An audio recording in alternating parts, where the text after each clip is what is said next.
What's going on out there, world? American Storm Chaser Terry Tyler here. We've got Dorian coming in the Atlantic.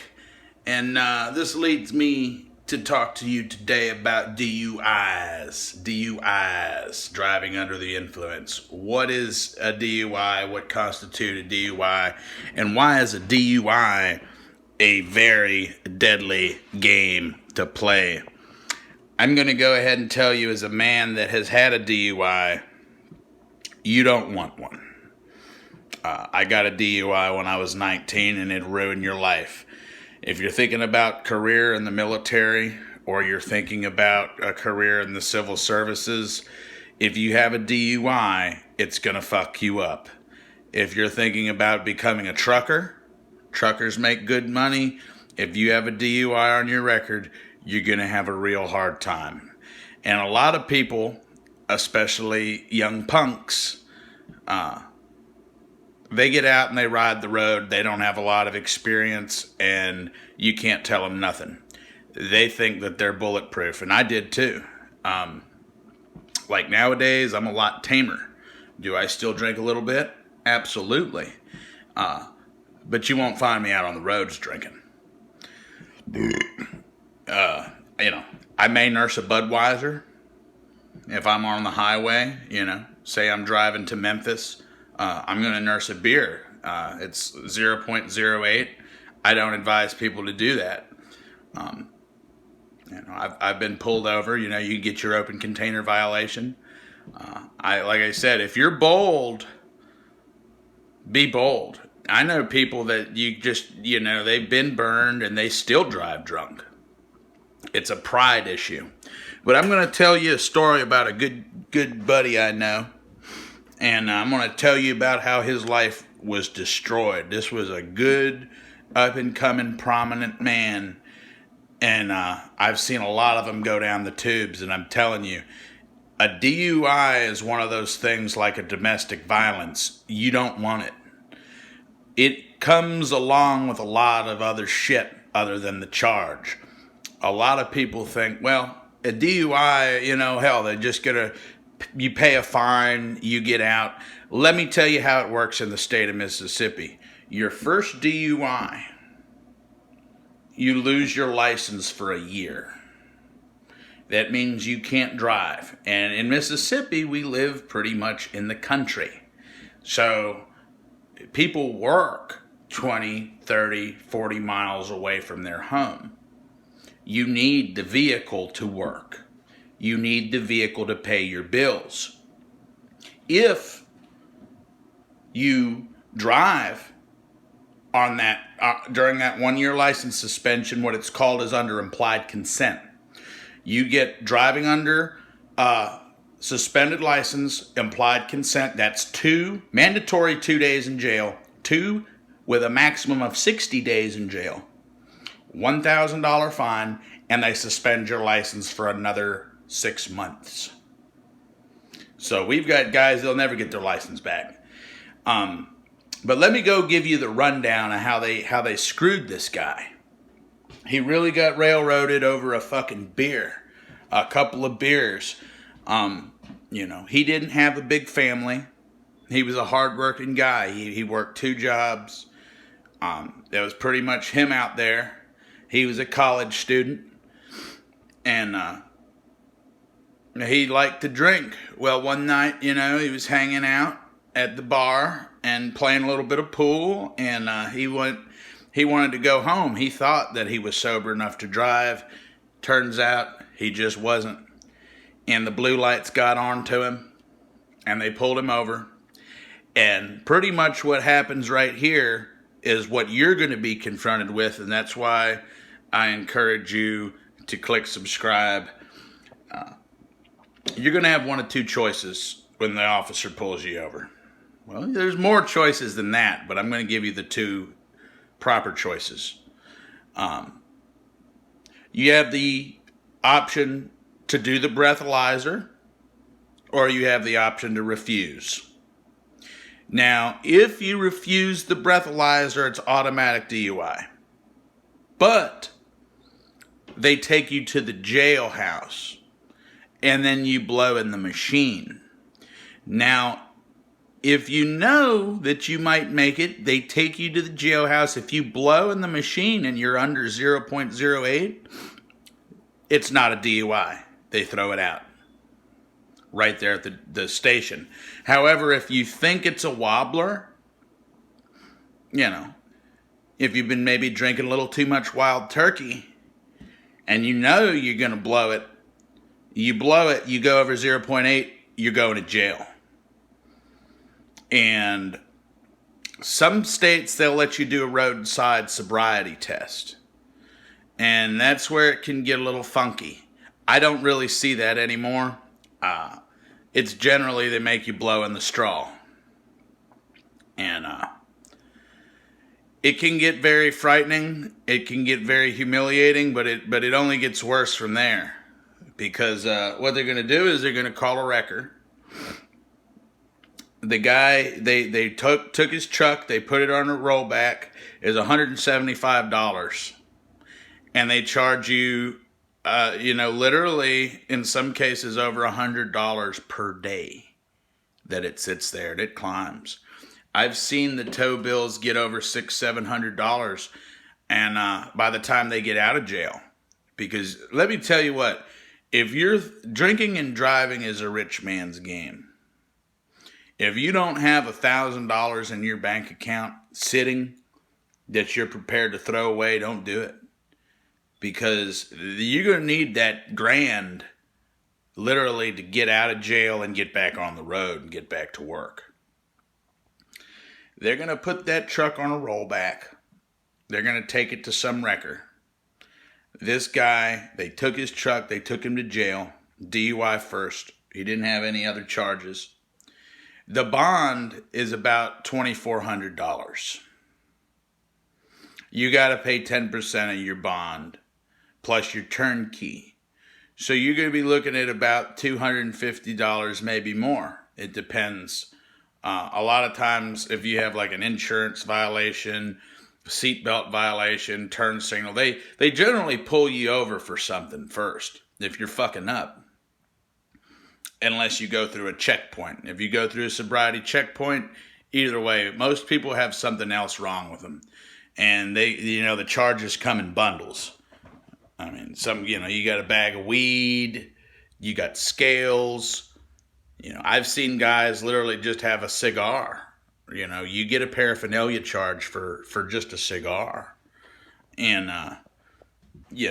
literally a cigar is 6 months, up to 6 months in jail, and a 6-month license suspension for paraphernalia. So I mean, just literally having a cigar in the car is a heavy charge, and it's a drug charge. So you can forget about the military, and you can forget about a lot of things. So. Some guys, like I said, they hit the road and they get in these jams and then they disappear. That's what happened to this guy. He got in there, he had to get a bondsman, and they'll make you wait for 8 hours. Any public intox, anything to do with drugs, mandatory 8 hours. You have to sit in the drunk tank, and I've been in there. Sometimes toilets don't flush. People come in there drunk, they fight. They slam phones. Guys get tased.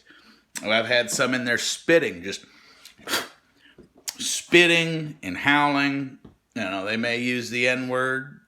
They may use the F-word. They use a lot of words that, you go in there, you're not going to like it.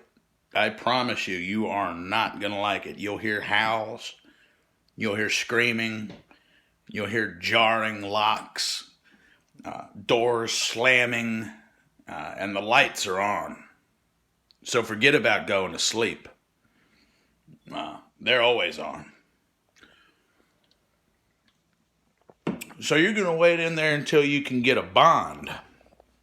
When you get your bond, you're going to have to fuck with phones that just don't work. Or you're going to have to howl to the guards and try to get a bondsman. Now, if you don't have no money, the bondsman ain't going to get you out. And I don't give a damn you know, I've had to call the bank. I had my money on a bank card. We had to do a three-way with the bank. They weren't going to let me out. And the bank person had to relay the information and let them know that I had the money just to get out. That's if you need to get out, because a lot of people, they got to be to work the next day. And, if you don't show up to work, you're fired. You're fucking done. So you can forget about getting the truck out of the wrecker. And you can forget about paying your fees. So this guy, it was about, 300 and change just to get out of the jail. A day goes by at the wrecker, that's about $250 to get your truck back. So he run through $550 right there, which is about a half a month's wages. And he didn't have nobody to get him up there. Sometimes if you got a cool bondsman, Corbett, they're pretty cool. Gray, they're pretty cool. They had a good guy up there in Fulton, I forget his name. He's a great bondsman. They'll treat you right. They'll drive you generally to the wrecker. If you tell, hey, I gotta get to the wrecker, they'll drive you to the wrecker. But once that happens, you think, well, damn, I suffered enough. This is hellish. I'm broke. Well, let me tell you what, that's just the start. That's just the start.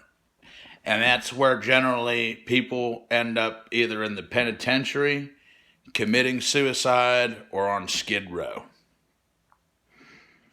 This guy here had to go back to work. Well, here's the problem. They pull your license. So he can't go to work. He can't go to work. If he drives his truck, and in some towns, a lot of the cops around here are pretty cool. They're pretty fair.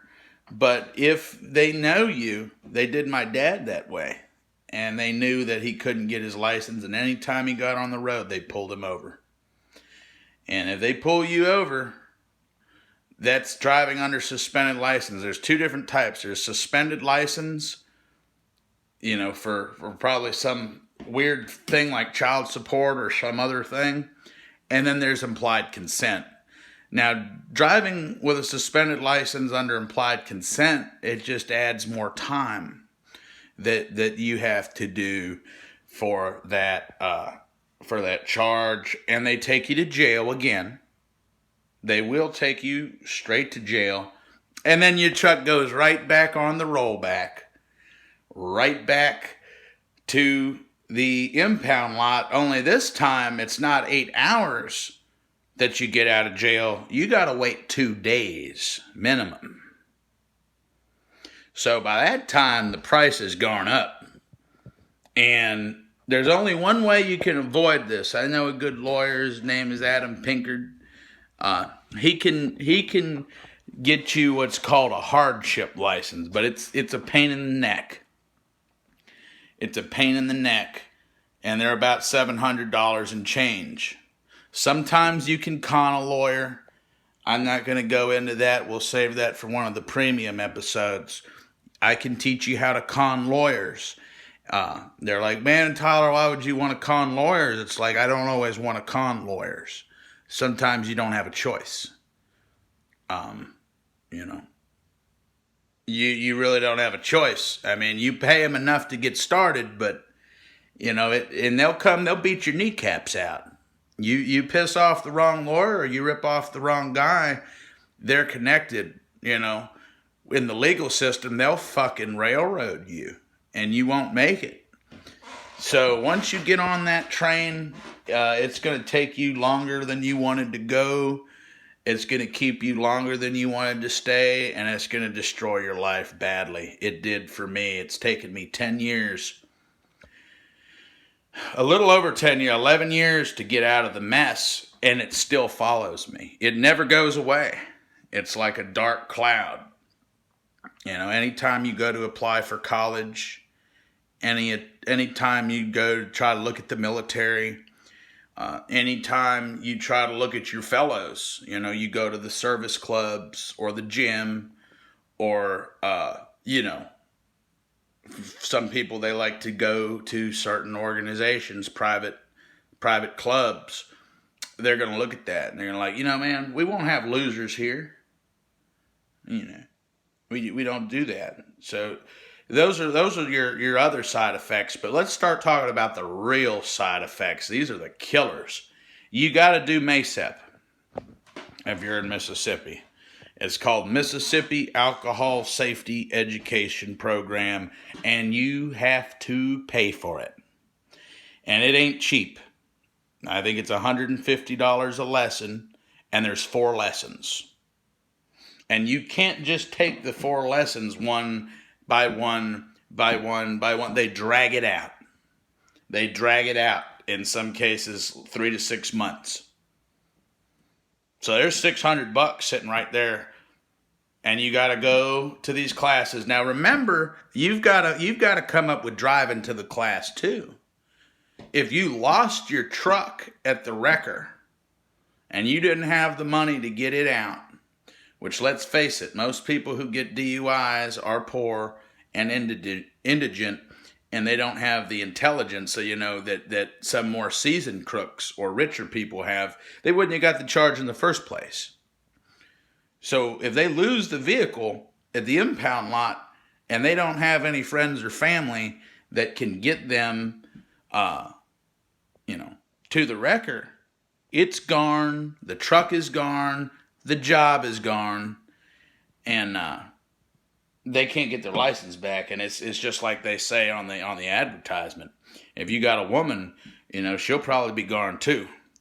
They say, what was that commercial says? A guy with no car and no money and no job is no fun. That's what they say. Drive sober or get pulled over. And they will fuck you in the ass. There's a lot of judges. There's this one judge, I forget what town he's in, but he's the hardest judge on DUIs. Like, his daughter got killed by a drunk driver, and that's what got him into law enforcement. And he smashes drunk drivers. He throws the book at them. And it can carry, your first DUI can carry up to a year in jail. Your second DUI carries up to 5, but both misdemeanors. Your third DUI is a felony. It's a felony, and you do up to 10 in the state penitentiary. I think 5 or 10 years you'll do. Third fucking time. So, it's one of those things you really just don't want to play with. The MASEP classes, once you're done with your MASEP classes, then you have to pay fees. And sometimes the fees get jammed up. You have to mail it out to the capital. In this case, it's Jackson. You got to pay a reinstatement fee. The reinstatement fee ain't cheap. Last time I paid a reinstatement fee, it was like $175. And then it takes, like I said, how the shit goes. Hell, it's going to take a week or two to get down there, a week or two to process, and then if you don't have the right paperwork, they send it back. And then you got to start all over. Meanwhile, hell, some guys ain't working. They're living in the street. And they usually, a lot of them commit suicide at that point. They can't make it. They check out, self-check out. And, that's just how bad it can get. But once they pay that reinstatement fee, they've got to go to the driver's license place. And let me tell you, after a DUI, the license is still, I don't think it's more expensive. It's the same license you get, but the insurance is different. They want you to drive on something called an SR22. If you use insurance, which I don't, I don't even drive anymore. My truck's fucked up right now. Still trying to get that fixed, which we're working on it. I've had bad luck with parts, but, that SR22 ain't cheap. I hear it's upwards of $100 and change a month. So they get you on that treadmill, and then after that point, the cops will always look at you. You'll always have a DUI on the record, and a lot of people are very cavalier when it comes to drinking and driving. Oh man, hell, I was just a couple of beers. They look at it. You got your mad people, your mothers against drunk drivers, and they don't like it. They really frown upon it, and they will smash you, and you'll get run out. They don't believe in drunk drivers against mad mothers. They look at you like the scum of the earth, and they pay good money to keep you off the street. And so I just figured I'd share that little bit of a tidbit with you and let you know, if you think about getting out there on the road, and I've seen guys that don't drink get DUIs, DUI others, smoking weed. Smoking weed and driving is going to get you in a jam. And that's another thing. But it leads to, honestly, if they want to get you, they're going to get you. I know guys, they said, you're intoxicated. No breathalyzer, no nothing. Straight to the jail. I'm like, well, what was I intoxicated on? And they'll get mad. They will get mad at you. And I tell them, hey, was he intoxicated on Jesus? Was he intoxicated on love? Was he intoxicated? Did he have a temporary lapse of reason? Was it anger? Is that intoxicated? Can I get a public intox for anger? Because it's a broad brush. And like I said, you got to watch out because they will railroad your ass. And they've got to make their quota. So when the witching hour's out, especially around Christmas time, they got to get their bonuses. The court clerks and stuff, they want their bonuses. They make their money off the backs of the working man and the poor. And I've seen them, like I said, they'll jam you up. Well, his tag was out, or he didn't have insurance. They said, you never let him get ahead. The landlord was fucking him. The power company was fucking him. The legal system was fucking him. Child support was fucking him. They never let him get ahead. He improper equipment. I said, you keep taking his damn money. He can't get proper equipment. And they will literally ride you till you break. They'll take every dime you have. They'll lock you down harder and harder and harder. So don't get the DUI. Click subscribe, and if you want to hear more stories about the legals or the drugs, like I said, I'm a 2-time felon. Some states, you get one more felony, that's life in prison. California has a 3 strikes law. 3 felonies, you go to prison for life.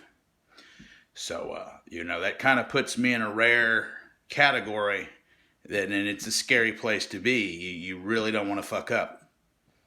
Take it easy.